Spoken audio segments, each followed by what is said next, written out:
Assalamualaikum warahmatullahi wabarakatuh. Perkenalkan saya Ega Aprilimuti dengan NIM H1810156, mahasiswa semester 7 Prodi Pendidikan Guru Sekolah Dasar. Pada kesempatan kali ini saya akan mempresentasikan tugas ujian akhir semester mata kuliah seminar usulan penelitian dengan dosen pengampunya yakni Ibu Dr. Helmia Tasti Adri MPD SI. Dengan judul penelitian analisis gaya belajar siswa berprestasi akademik kelas 6 SDN 17 Tanjung Pandan. Dimulai dengan latar belakang. Menurut Undang-Undang Nomor 20 Tahun 2003 tentang Sistem Pendidikan Nasional pada bab 2 pasal 3 yang menyebutkan bahwa pendidikan nasional berfungsi mengembangkan kemampuan dan membentuk watak serta peradaban bangsa yang bermartabat dalam rangka mencerdaskan kehidupan bangsa, bertujuan untuk berkembangnya potensi peserta didik agar menjadi manusia yang beriman dan bertakwa kepada Tuhan Yang Maha Esa, berakhlak mulia, sehat, berilmu, cakap, kreatif, mandiri, dan menjadi warga negara yang demokratis serta bertanggung jawab. Salah satu cara untuk mewujudkan tujuan pendidikan nasional tersebut adalah dengan belajar. Karena belajar terjadi melalui proses yang kompleks dan terjadi kepada semua orang berlangsung seumur hidup ditandai dengan adanya perubahan tingkah laku dalam diri orang tersebut dan hasil yang didapatkan relatif bersifat permanen. Nah, berdasarkan isi dari Undang-Undang Nomor 20 Tahun 2003 tersebut, kita mengetahui bahwa gaya belajar sendiri tidak serta-merta membuat seseorang lebih pintar. Tetapi, dengan mengetahui gaya belajarnya, seseorang dapat mengidentifikasi cara belajar yang lebih efektif. Berbagai penelitian telah dilakukan untuk membuktikan bahwa gaya belajar kita semua memiliki cara belajar dan berpikir yang berbeda-beda.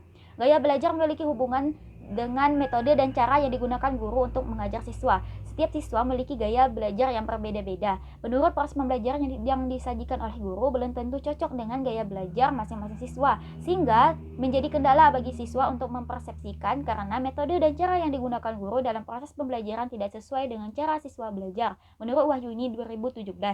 Dan penelitian ini penting dilakukan karena dengan mengetahui gaya belajar siswanya, guru dapat memilih metode mengajar dan media pendidikan yang cocok bagi siswanya. Dalam hal ini, guru dituntut untuk berkreatif, memvariasikan metode mengajar dan dalam hal pemilihan media pendidikan. Dengan demikian diharapkan perbedaan gaya belajar di antara peserta didik mampu diakomodir dengan baik. Kemudian, fokus dan subfokus penelitian. 1. Siswa berprestasi di kelas 6. 2. Gaya belajar siswa berprestasi. 3. Strategi guru dalam pembelajaran dengan beragamnya gaya belajar yang dimiliki siswa. Rumusan masalah dan pertanyaan penelitian. 1. Bagaimana siswa berprestasi di kelas 6 SDN 17 Tanjung Pandan. 2. Bagaimana gaya belajar siswa berprestasi di kelas 6 SDN 17 Tanjung Pandan. 3. Strategi yang guru terapkan dalam menghadapi beragamnya gaya belajar yang dimiliki siswa berprestasi akademik di kelas 6 SDN 17 Tanjung Pandan. Dan manfaat penelitiannya, manfaat teoritis, jadi penelitian ini berguna untuk memperkaya konsep berhubungan dengan penelitian gaya belajar peserta didik yang berprestasi akademik secara kualitatif, terutama pada perkembangan kognitif peserta didik. Dan manfaat secara praktisnya bagi peneliti, yakni mendapatkan pengetahuan dan pemahaman dalam merencanakan serta melaksanakan kegiatan pembelajaran yang sesuai dengan gaya belajar siswa. 2. Menambah wawasan tentang gaya belajar siswa pada siswa berprestasi akademik. 3. Menemukan model, metode, dan media pembelajaran yang bervariasi untuk meningkatkan hasil belajar. Bagi siswa dapat menjadi informasi dan motivasi bagi siswa dalam mengetahui gaya belajar diri sendiri sehingga bisa memaksimalkan kemampuan sesuai dengan kecenderungan diri dan dapat menyesuaikan serta menempatkan diri dalam proses pembelajaran yang nyaman sesuai dengan kondisi yang dihadapi.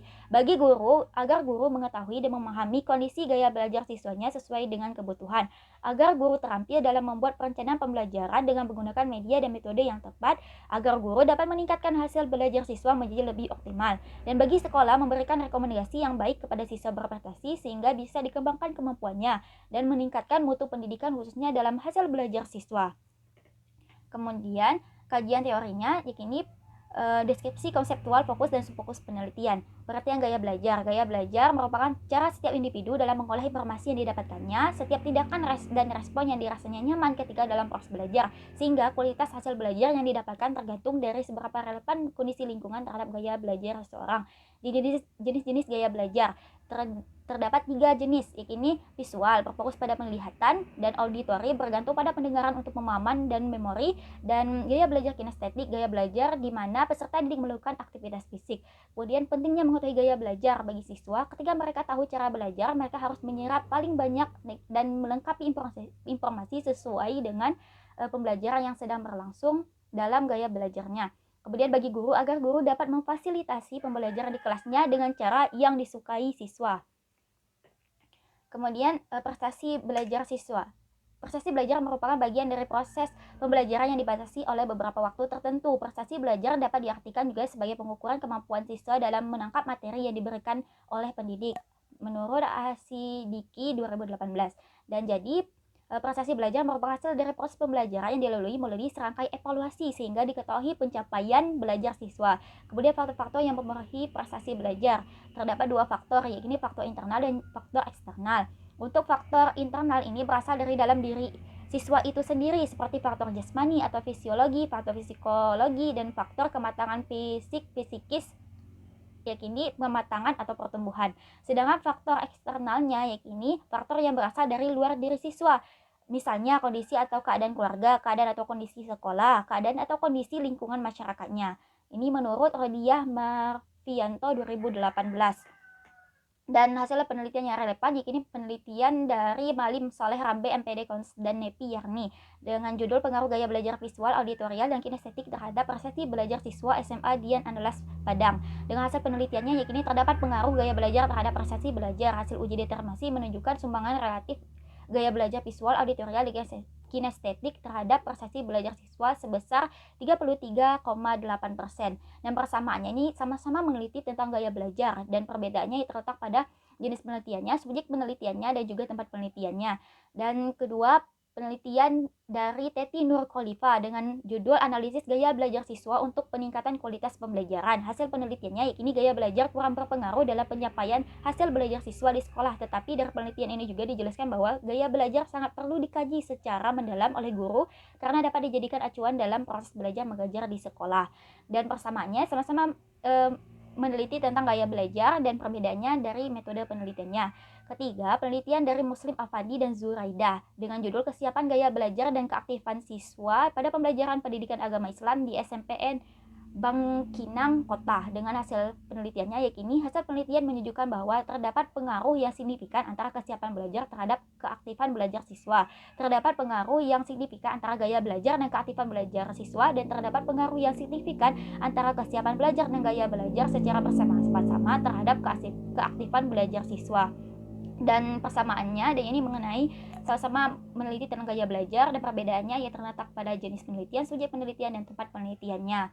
Dan kemudian metode penelitian bab 3. Tujuan penelitian untuk mengetahui bagaimana siswa berprestasi di kelas 6 SDN 17 Tanjung Pandan, dan untuk mengetahui bagaimana gaya belajar siswa berprestasi di kelas 6 SDN 17 Tanjung Pandan, untuk mengetahui strategi yang guru terapkan dalam menghadapi beragamnya gaya belajar yang dimiliki siswa berprestasi akademik di kelas 6 SDN 17 Tanjung Pandan. Pendekatannya yakni pendekatan penelitiannya kualitatif dengan jenis studi kasus. Dan ini merupakan jadwal penelitiannya, dimulai dengan penyusunan proses penelitian pada bulan Januari, minggu ke-3 dan 4, penyerahan proposal penelitian pada minggu ke-4 bulan Januari, pengajuan surat izin penelitiannya pada minggu pertama bulan Februari, pengumpulan datanya pada minggu ke-2, 3, dan 4 sampai dengan 1 Februari, dan juga sampai dengan minggu ke-1 bulan Maret. Dan untuk pengumpulan datanya yakni dan untuk pengolahan datanya yakni pada minggu kedua, 3, ke-4 pada bulan Maret sampai dengan minggu ke-1 bulan April. Dan untuk penyusunan skripsinya yakni pada minggu kedua, 3, ke-4 bulan April dan sampai dengan minggu kedua bulan Mei. Untuk pengumpulan skripsinya yakni minggu ke-3 bulan Mei. Untuk sidang skripsinya yakni pada minggu ke-4 pada bulan Mei. Dan metode penelitiannya yakni data penelitiannya maksudnya siswa kelas 6 SDN 17 Tanjung Pandan dan 3 orang siswa dengan peringkat tertinggi nilainya. Dan ini juga diambil dari sumber data melalui Sparkle dengan pelakunya yang siswa kelas 6 SDN 17 Tanjung Pandan dengan 3 siswa dengan 3 orang siswa data primernya dan wali kelas sebagai data sekundernya, dan tempatnya yakni kelas 6 SDN 17 Tanjung Pandan. Aktivitasnya saat siswa melakukan proses pembelajaran, teknik dan juga prosedur pengumpulan datanya yakni observasi, wawancara, dan dokumentasi. Observasinya yakni kegiatan pembelajaran yang dilakukan oleh siswa, dan wawancara yakni kepada siswa, wali kelas, dan juga kepala sekolah, dan dokumentasi yakni dokumentasi kegiatan pembelajaran yang dilakukan oleh siswa. Dan metode penelitiannya yakni prosedur analisis data menggunakan reduksi data, penyajian data, dan penarikan kesimpulan, dan keabsahan data dengan meningkatkan ketekunan, triangulasi sumber, dan triangulasi teknik. Dan sekian presentasi dari saya. Wassalamualaikum warahmatullahi wabarakatuh.